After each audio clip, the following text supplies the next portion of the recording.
Hey, what's going on, guys? Rygo here from MACkite. So a couple weeks back on sessions, we were down in Brazil where we linked up with some of the world's best Wakestyle and Freestyle riders, and it got me thinking about a video request that we've had for a while now, and that is, what is the difference between Wakestyle and Freestyle? So this week, I made my way down to Orlando, Florida to catch up with one of MACkite's original team riders, Steve Lee, and we've just been riding the local cable park and catching up with some of the local wakeboarders, and we're going to put together a video on breaking down the differences between Wakestyle and Freestyle. So with all that said, we've got a lot to cover, so let's get to it.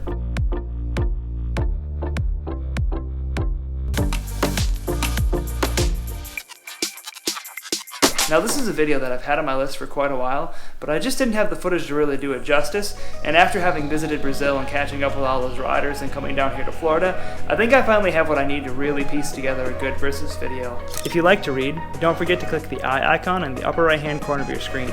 I'll link in a blog about our trip down here in Florida, as well as recommended gear for each style so you can decide what kite is right for you. So kiteboarding borrows from a lot of other sports like wakeboarding, snowboarding, or surfing. You know, it's all season, it's all terrain, it's whatever you make of it. You don't need perfect waves, mountains, or an expensive wakeboarding boat to ride. All you really need is some wind, and that can be found just about anywhere. And that's something that makes kiteboarding really special, is it's a sport that you can practice and you can really advance to a high level without having to live in a certain location. So back to the question at hand, what is Wakestyle versus Freestyle? When it comes to kiteboarding, our sport, it does borrow from a lot of other sports, and it is somewhat of a newer sport on its own, and with that comes a lot of different opinions and ideas. For anybody who's been kiteboarding for a while, I think we can agree you know the difference when you see it. And I'm not speaking for everybody, but I'll give you my definition of Wakestyle, Freestyle, and Freeride. A little preface here. Kiteboarding, it does borrow from many established sports. Sports like snowboarding that have long since laid the foundation, the culture, and the terms. In their formative years, these original sports were new, rebellious, and innovating. In kiteboarding, it's a creative hybrid sport that borrows from all of them.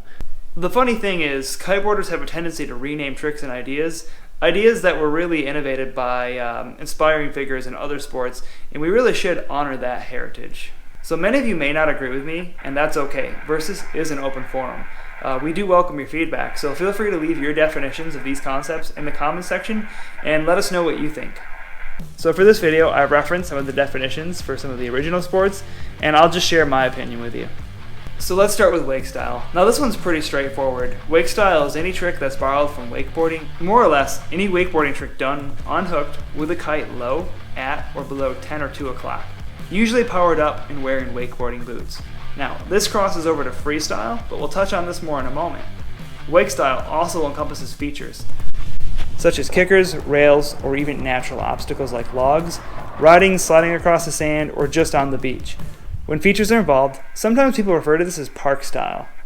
A perfect example of Wakestyle or park style is the Kite Park League. This crew is more or less the embodiment of Wakestyle and kiteboarding. They focus on features like kicker tricks or hitting rails.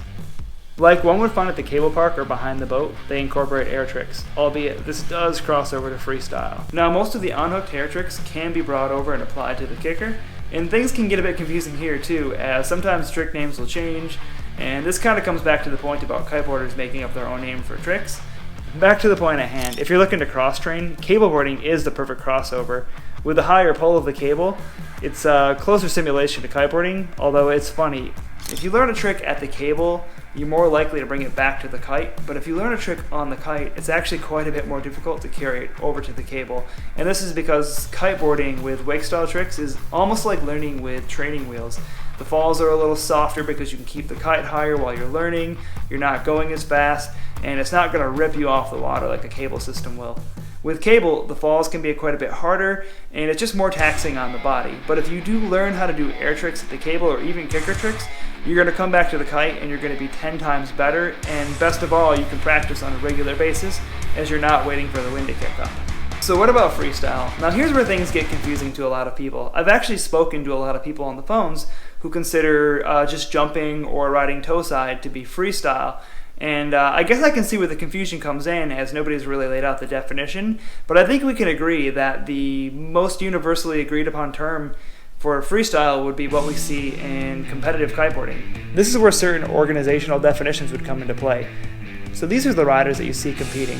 High-level kiteboarders who often take a basic wake style trick like a blind judge 3 and turn it to a blind judge 7 and beyond. They also combine very basic tricks into complicated combinations. You'll see this style with riders like Aaron Hadlow, Yuri Zun, or Carlos Mario. And these guys are doing a lot of air tricks borrowed from wakeboarding, yet rather than a simple stylish trick, they're just taking it to a technical level. Kites are sometimes higher, and the riders will often wear boots or foot straps. Granted, in recent times, we see more boots than foot straps. And this is one of those things where there is a crossover, so freestyle can be wakestyle, and wakestyle can be freestyle. For example, Lucas Arsenault. I would consider him a wakestyle rider, as he does focus more on style and grabs and really nailing the tricks with a bit of power and style. Granted, he really can throw down some bigger tricks, and you can see in some of the clips here that this would cross over into freestyle or wakestyle.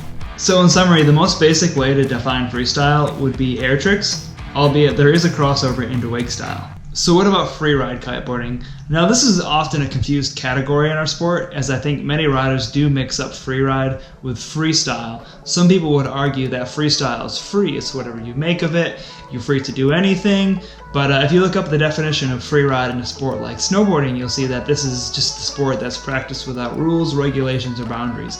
These are the guys that are doing all-around snowboarding, and I would argue that this is the same with kiteboarding. Freeride kiteboarding is all-around kiteboarding. These are the guys that are doing hooked sent-in jumps, they're mixing a bit of the waves, they're mixing in wakestyle or freestyle. This is what I would argue that 75% of kiteboarders actually aspire to do. Everybody wants to do a little bit of everything. So at the end of the day, freeride kiteboarding is just all-around kiteboarding. It's a little bit of everything.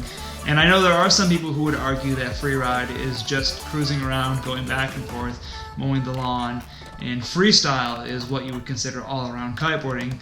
But I don't really think that's the case, and I think there's a lot of you out there that are going to agree and disagree.